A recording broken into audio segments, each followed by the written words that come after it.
기후변화와 온난화의 과정으로 지구의 위기가 점점 더 심해진다고 합니다.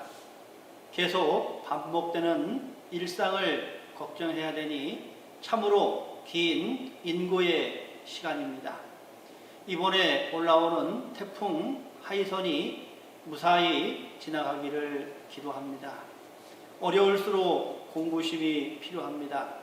대종사님은 경계가 왔을 때 공부할 기회가 돌아왔다고 말씀해 주셨습니다.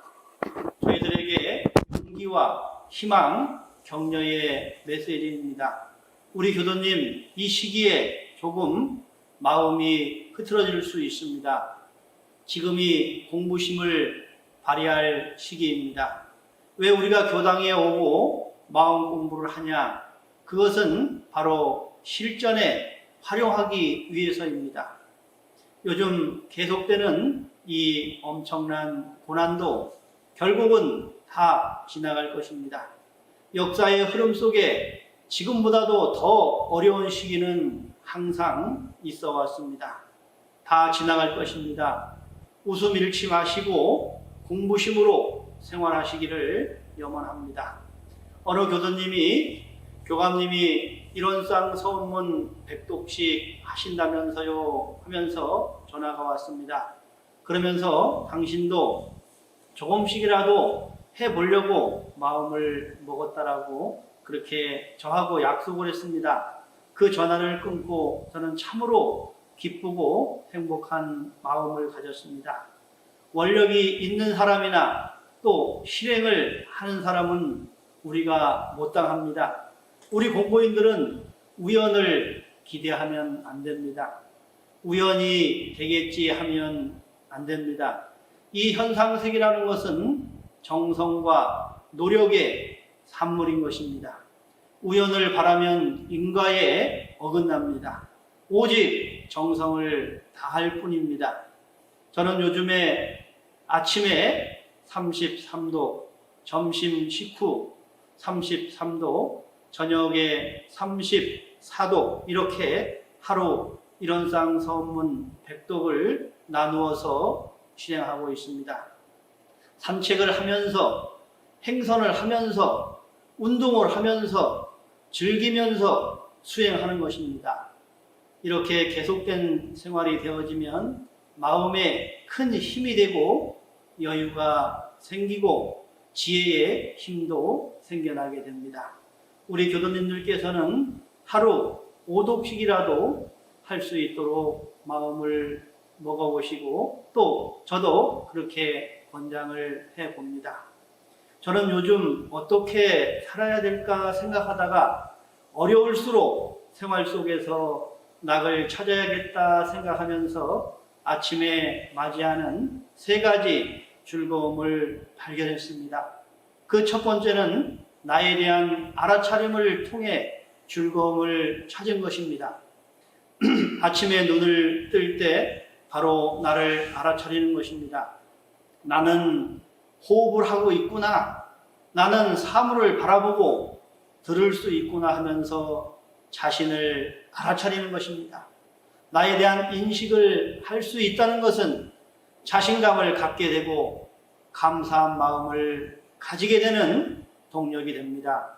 우주 어디에 이 같은 신비함이 있을까요?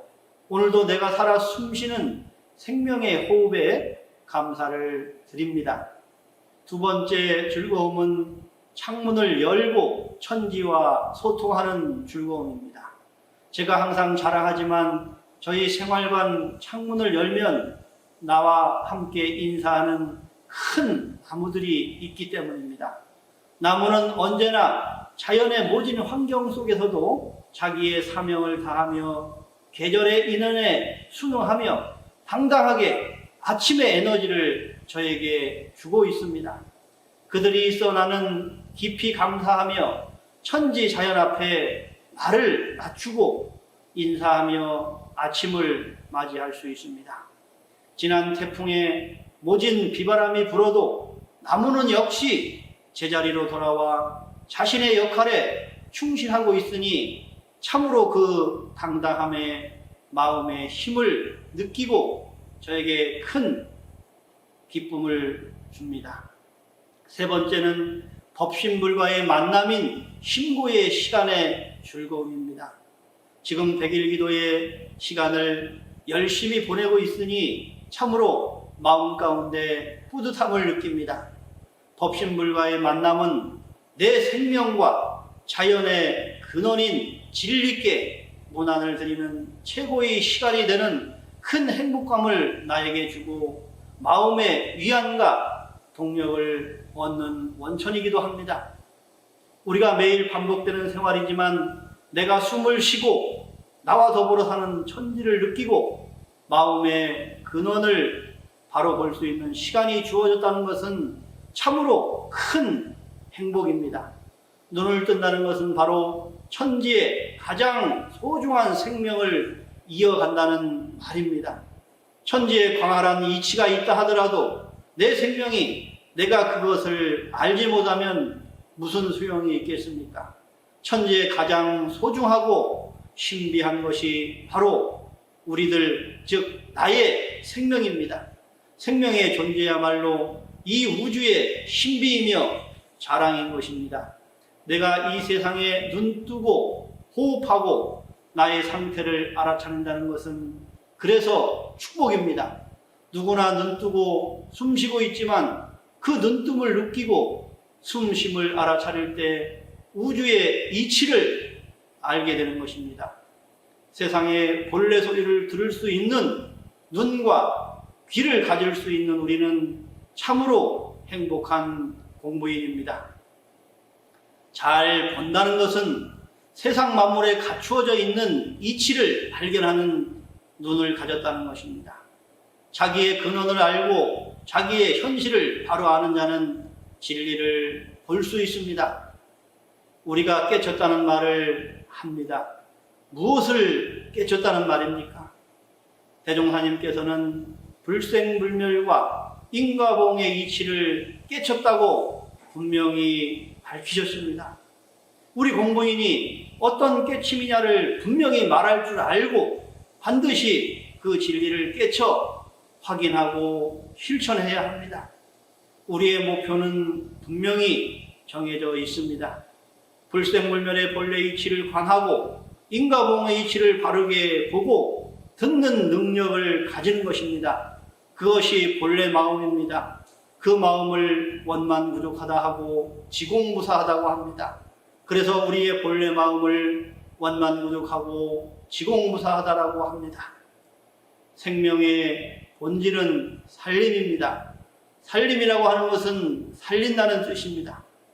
생명을 가진 모든 것들은 생명 살림의 본질을 가지고 있는 것입니다. 우리가 자연의 법칙을 보십시오. 약육강식의 생활이지만 생명은 생명의 살림을 하고 있는 것입니다. 그래서 생명은 천지를 먹고 사는 것입니다. 생명의 원천은 바로 천지이니까 천지가 바로 우리의 부모입니다. 초식동물은 풀을 먹고 초식동물은 육식동물의 먹이가 되고 육식동물은 초원의 거름이 되어 끝없이 살림의 순환을 계속하고 있는 것입니다. 자연은 저절로 그 순환의 질서를 지키며 생명의 살림을 이끌어갑니다. 생명은 경이롭지요. 그래서 풀 한 폭이 먼지 하나에도 부처님의 세계가 존재하며 모두가 다 부처라고 하는 것입니다. 눈뜬 자만이 볼 수가 있습니다. 귀가 열린 자만이 세상의 거부 소리를 들을 수 있습니다. 호흡을 느낄 줄 아는 사람이 세상의 이치를 이해할 수 있습니다. 나를 아는 것이 가장 중요한 공부의 출발입니다. 마음을 비우면 세상에 소음은 없습니다. 숨을 쉴 줄 알면 세상의 변화를 이해합니다. 편견 없이 보면 진실에 가까이 다가갑니다. 왜냐하면 이 세상의 주인공이 바로 나이기 때문입니다. 나무를 보면서 느끼는 것은 항상 자기 자리를 지킬 수 있다는 것입니다. 제자리에 돌아간다는 것은 무엇보다 중요합니다. 아이가 커서 철이 들면 자기 일을 합니다. 자기를 지킨다는 것이죠. 철든 사람은 자기 자신을 볼 줄 알고 남에 대한 배려도 할 줄 아는 그런 마음을 쓰는 사람입니다. 철이 그냥 주는 것이 아니지요. 객기로도 살아보고 시행착오도 해봐야 자신을 볼 줄 알고 남에게 배려하는 진정 철든 사람이 되는 것입니다. 나무는 봄의 새싹, 여름의 실로, 가을의 단풍, 겨울에 낙엽을 겪으면서도 항상 제자리를 지킬 줄 압니다. 그것이 철든 모습이기에 나무의 모습 속에서 부동심을 배우고 순리를 배울 수 있는 것입니다. 뿌리의 힘을 신심이라고 합니다. 신심은 자기를 자기 자리에 있게 만드는 힘입니다. 신심은 경계를 당할수록 단단해지기는 마음입니다. 신심은 발휘할수록 나와 주변을 밝게 빛나게 해줍니다. 신심이 꽉 찬 사람은 언제나 생생약동합니다.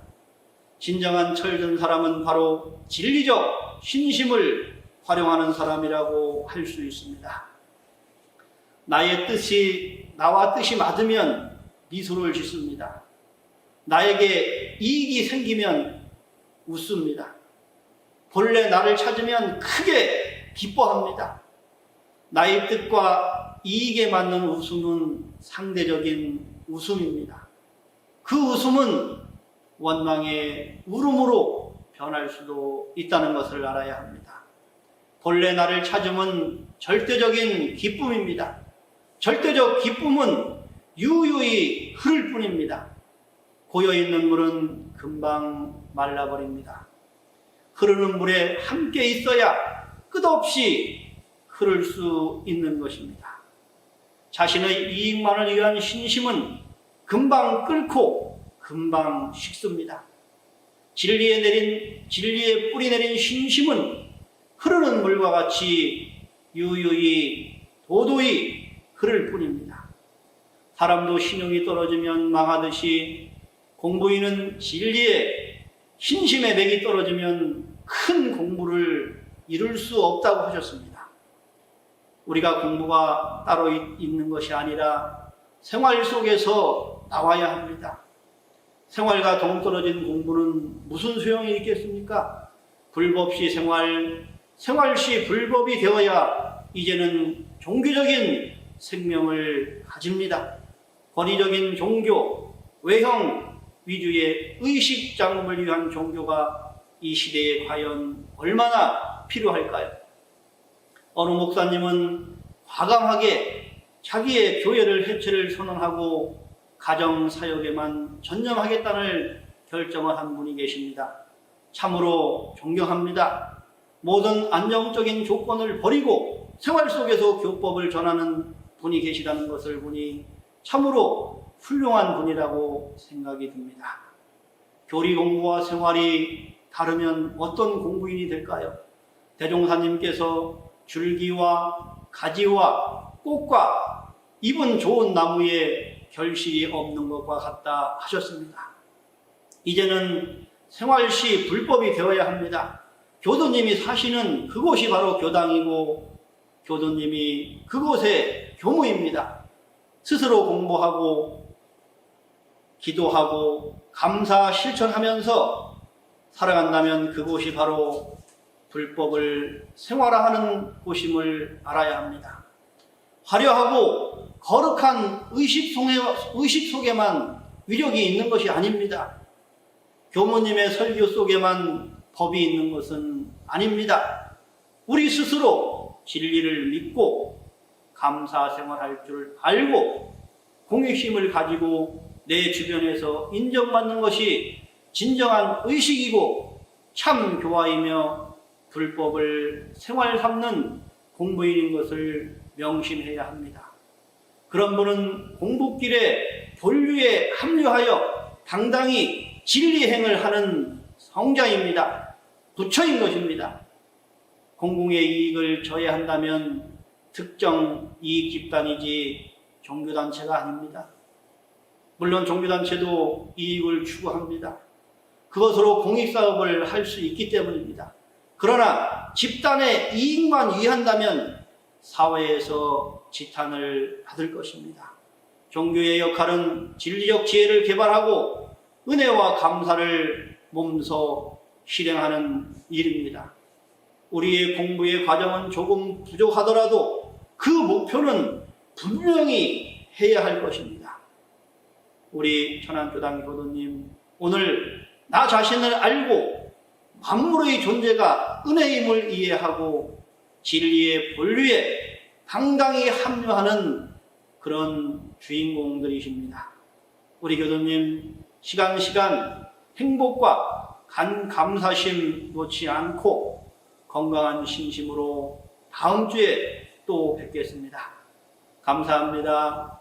행복합니다. 모든 것은 다 잘 될 것입니다.